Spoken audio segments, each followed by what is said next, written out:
kettlebell swing. So, okay, let's go over a few things with the swing first. What not to do. I'll show you a few common mistakes that I see all the time.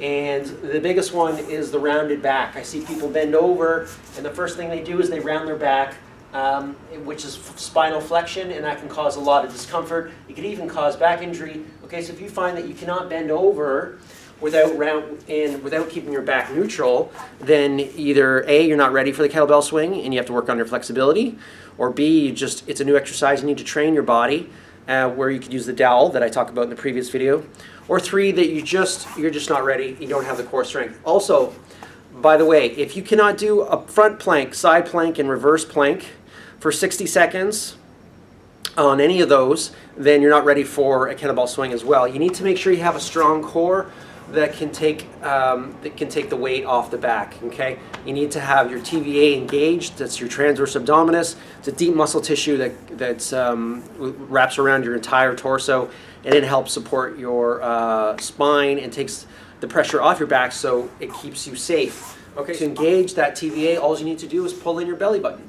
Pull in your belly button a little bit. Feel your fingers above your hip bones. If you can feel that muscle pop up, then you know you're engaging, okay? Another common mistake on kettlebell swing is a lot of people mistake the kettlebell swing for a squat with a shoulder raise.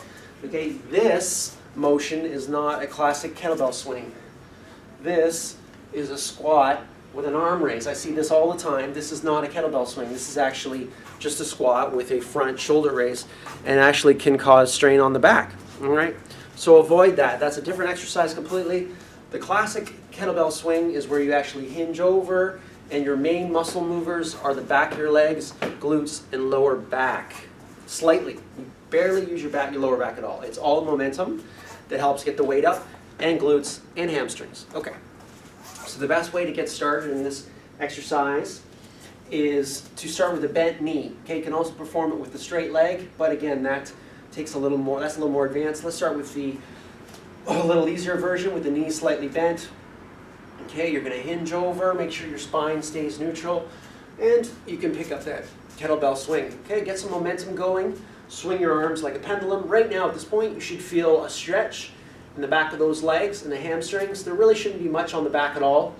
And once you get some speed, you can thrust forward with your hips, just like so, okay? Remember, you want to be engaging that core the whole time. It should always be braced, just like I talked about.